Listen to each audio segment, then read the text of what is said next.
Hi, and welcome back to my second video. Starting to get a bit more comfortable with this, but it's still quite weird to be talking to a camera. This time around, I'm gonna invite you to follow along as I do a bit of a likeness study on one of my all-time favorite actors, Mr. Bruce Campbell. This is gonna be a bit of a bit of a remake of one of the very earliest likeness studies I did back when I was still in school.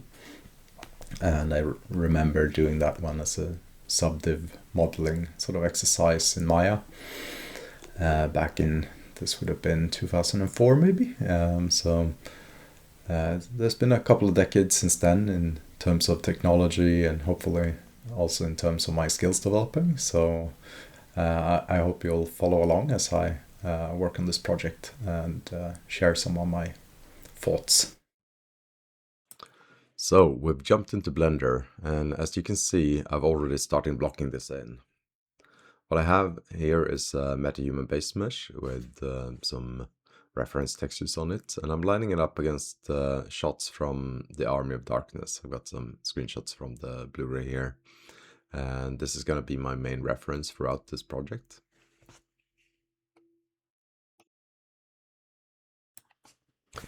I've set up a few cameras in here, matching roughly the angles and focal lengths of the reference shots. And I'm just keyframing these to make sure that if I do end up moving the camera, I can get it back in position so I don't lose these views. And I've added the reference shots themselves as background images to the cameras, so I can, and I've put those in front in the depth option there, so I can tweak the opacity and check my work and my model towards my reference. It's quite handy to just be able to jump between these different views, and I might be adding a few more as I go along. There's also a light rig in the scene, and that's put on a simple animation, so I can simply scrub the timeline to rotate the lighting around the head. It's an idea I stole from a Laura Gallagher video. It's a great trick.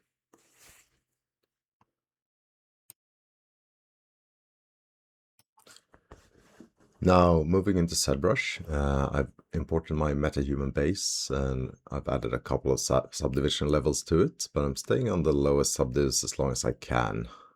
The temptation when you start a sculpt is to subdivide too fast and start chasing details. Don't. Every time you go up a level, you're committing to forms that should already be there. So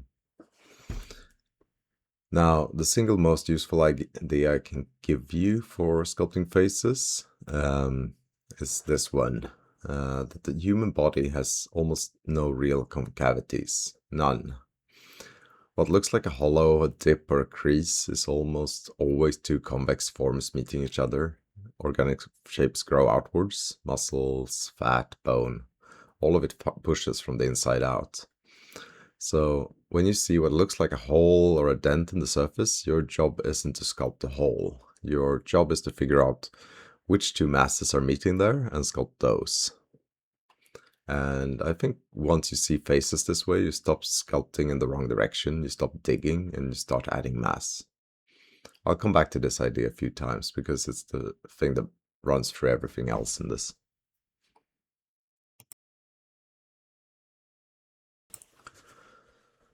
Okay, let's talk about Bruce a bit. If you had to name one thing that makes Bruce Campbell look like Bruce Campbell, it's the lower face. The jaw and the chin. People joke about the chin, and Bruce does as well, but it's actually the relationship between the chin and the jaw that makes the whole face read, I think. Two specific things I'm watching for. First would be the mandibular angle. That's the corner of the jaw where it turns up towards the ear. On Bruce, that angle is sharp and high. The jaw doesn't curve gently up to the ear. It makes an almost like a 90-degree turn, and that thing is what gives him that very angular, almost square silhouette from the front. And I think if you round a corner off even a little, you lose half the likeness. And in that case, you just have sculpted a generic, strong-jawed guy. So the second thing is the line from the corner of the mouth down to the chin. Anatomically, that's the depressor angulis ori. It's pulling down off the corner of the mouth. And on Bruce, it's strong. You can see there's a clear line running from roughly the bacchinator area down to the edge of the chin, so it frames the mouth. It's part of why his smile and smirk read so distinctly, because the muscle there creates that line, and it's doing some real work whenever his expression changes. And here's an example of where the convex shapes thing pays off. The crease above the chin, that's not a groove I'm cutting into it. That's simply where the lower lip is pushing outwards and forwards, and the mentalis chin muscle is pushing forwards as well. So I'm not sculpting a line here, I'm sculpting two forms that create a line. So it's two convex masses. Moving up on the face, on the brow region, Bruce has a pronounced brow ridge, and the frontalis, the muscle of the forehead, has a clear shape on him. So I'm adding mass through the lateral head of the frontalis, which is the part of the forehead muscle that sits above the outer brow. You can feel it on yourself if you raise your eyebrows. Yeah, I think this is a good point. That when you're working on a face, it's full of muscles, so you'll find on your own head, and you should, so you get a better understanding of the forms you're sculpting. And having a mirror by your desk might be a good idea as well.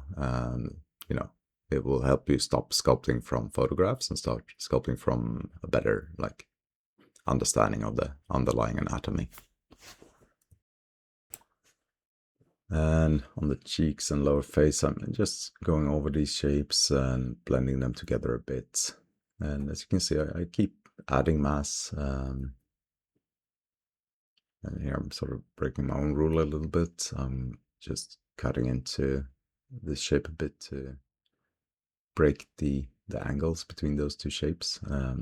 Still working a convex shape, but that'll help me a little bit get the planes of the face more visible as I'm working on them.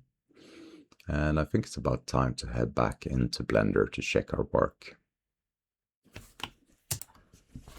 And now we're back in Blender. I've imported the FBX export from ZBrush as a morph target to the original MetaHuman base. And this is a useful trick beyond just being a Blender thing.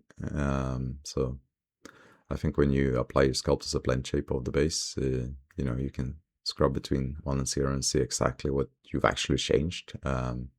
So it's not what you think you changed, but what you changed. And I try and do this every time. It's the most sort of honest critique you can give your own work, because the original is right there next to it. And sometimes you'll find you spend 2 hours on a region that barely moved, and sometimes you'll find a feature you didn't realize you pushed too far. So either way, you get a good way to check your work this way. And now I can jump back between my reference shots, and I might actually adjust the camera position a bit here as well to better match what I'm seeing. Now that the face is a bit closer to the proportions of Bruce's, so it's a bit of a back and forth process. So what I'm doing here is I'm mainly just checking how close I am to my references and adjusting those a bit. I will be coming back to the sculpt for sure, but before we do that, I want to bring Bruce into Unreal. So here I've got MetaHuman base setup, and I'm gonna do a bit of a magic step here called identity confirmation. So the identity here will take my custom sculpt and conform the full MetaHuman topology and rig to it. So I'm just bringing in my exported FBXs from Blender and defining the eye and mouth or teeth meshes as well here. And then we're conforming. So now MetaHuman has taken my custom sculpt and conformed the full MetaHuman topology and rig to it. So I'm not building a rig, I'm not topologizing. I sculpted a head, and identity gives me back a fully riggable MetaHuman that looks like that head. And I would say that's the actual reason to start from a MetaHuman base, not just because the base mesh is great, but because of everything downstream, like the rig, the LODs, the facial animation system, all of it comes for free if your sculpt conforms cleanly. And here I'm just picking a face texture set from the MetaHuman library. There's something like 150 of these. I'm looking for a young, fairly unblemished face, since Bruce in the Army of Darkness is mid-30s and Hollywood, so there we go. Good enough for now. And then we auto rig and we are up and running. Let's just let everything conform here. Let Unreal save the scene as well in case we crash. And now we can just play the default anim sequence for the MetaHuman head and check that the rigging is working as expected. And it's a very cool step to just be able to quickly see Bruce come to life here. And now I'm going to do something even more fun, which is go into the virtual production menu here, and I've got Live Link set up on my iPhone, so that's already good to go, it seems. Yeah, it's all checking out. So let's close this down and swap Bruce's animation controller over to the Live Link, and here we go. Now I'm driving his facial animation using my own face, which is very fun. And you know, I would say this is like the part of a project like this where I sit back and grin.